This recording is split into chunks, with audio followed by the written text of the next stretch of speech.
Hey guys, today is March 17th, on a day that I would normally be out partying for St. Patty's Day and everything, you know. But those are old times for me. I'm an older man and a little bit of a wiser man, and those types of things just don't carry as much weight as they once did. But I want to give you a quick introduction. This is my office here, or where I work out of, for So I'm getting the website set up here today, and this is going to be sort of part one of the ongoing video log that I'm going to be making to kind of tell people about the site and to introduce it to the artists that are going to be involved.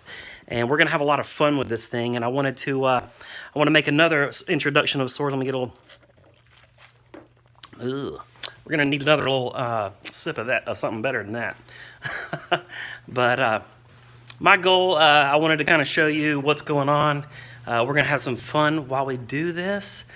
So a few years ago, I think it's been about 2 or 3 years, the time changes. Once you've gone through these cancer treatments and stuff, time isn't the same as it once was, I guess, and everything's kind of relative. But luckily, I can't remember how long it's been, but it's been about 2 years since I was diagnosed as going into remission. And remission is just another word for we're going to keep a lookout for what happens next.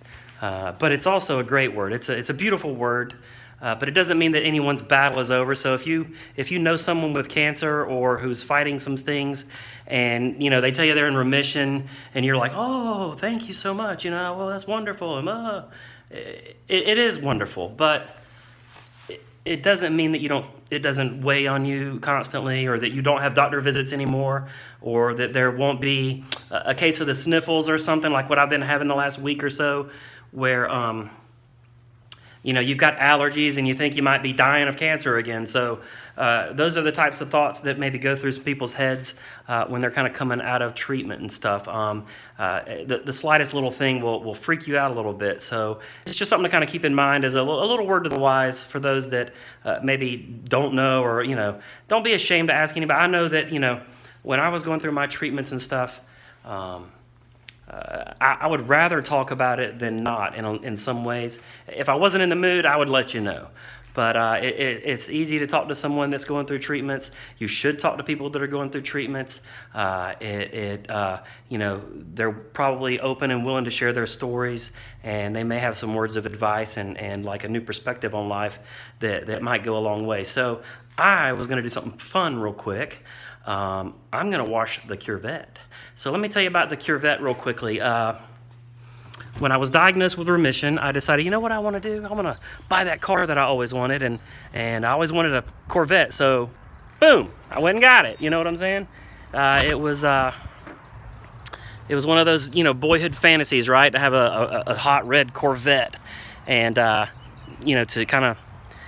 to live out one of those boyhood dreams, I went ahead and just did it, and at the time, about a year or so or two ago, I went out and I got the original name of the actual nonprofit. I put it on the back there, and I'll explain that. Basically, what happened was, I drove this sucker off the lot, and don't get me wrong, I had fun for a few days, but soon thereafter, I kind of felt like a dirtbag or something. I felt like maybe I should be doing better things with the money.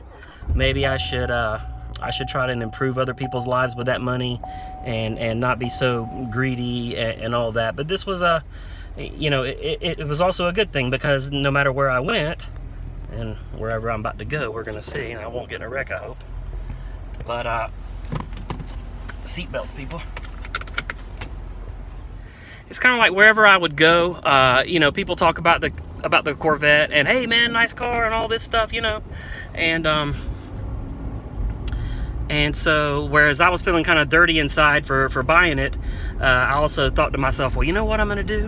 I'm going to put this logo on the back, and I'm going to get out there, and if you want to, talk about the car or whatever, I'm going to force you to hear about my story. So, for about a year and a half now, I've been kind of like cruising around, and every time someone mentions, hey man, nice car or something, at first it was me like, hey, I'll give you a lift to go give blood, right, sucker?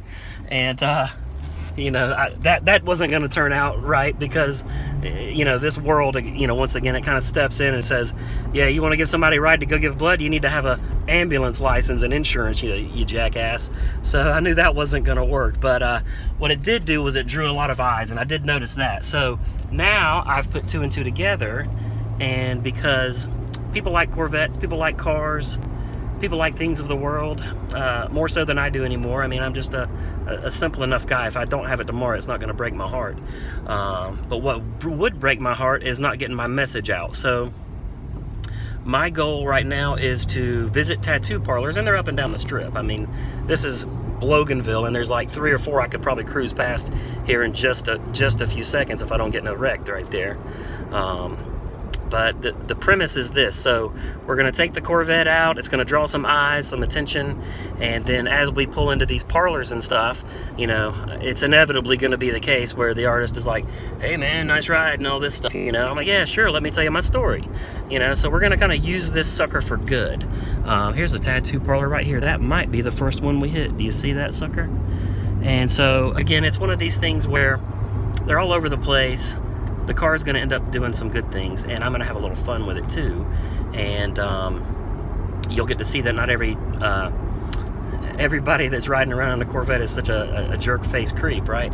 So anyway, that's kind of what I wanted to do. Is I kind of want to introduce myself a little bit, introduce the Curevette, and kind of explain what it is we're going to be doing on this site, on this channel, whichever it ends up being. You know, I am going to upload to YouTube, at least at first, pretty often. There's a few things about YouTube policies that I personally don't agree with, and I think some changes need to be made, but we're not going to get too political here just yet. But if you follow the channel for a while, you might learn a few insights about this, that, and the other from my life, my perspective on things, and how I think things are being done and how things should be done. And again, the goal is going to be to get out there and first raise some awareness. That's the main purpose of Think Before Ink, is to raise some awareness that should you get a tattoo, you better be ready to realize that if a loved one or whatever needs some blood within the next year, you're not going to be the guy or the girl. If you're one of the people that put them inside your lips in the last few days and then you have a little bit of regret, well, one other thing you need to be regretful about is the fact that you won't be able to donate should someone need. So it's going to be a good thing. It's going to be a fun thing. We might even let some other yahoos drive the car. That would be fun, wouldn't it? It'll be fun to, you know, see me all petrified while they like drive around in the car, you know. So I think it's going to be fun. Like I said, it draws eyes. It starts conversations, and that's the best thing about the Curevette, is that it starts a conversation. And in life, sometimes that's what it takes. It takes just starting one up. Kind of learn about somebody. Here, we're going to have to get some cash to wash this sucker. And we're going to take it from there. I mean, you know, one thing at a time, one day at a time. That's how we roll in this world. So good talking, and hope to see you soon with the Chronicles of the Curevette.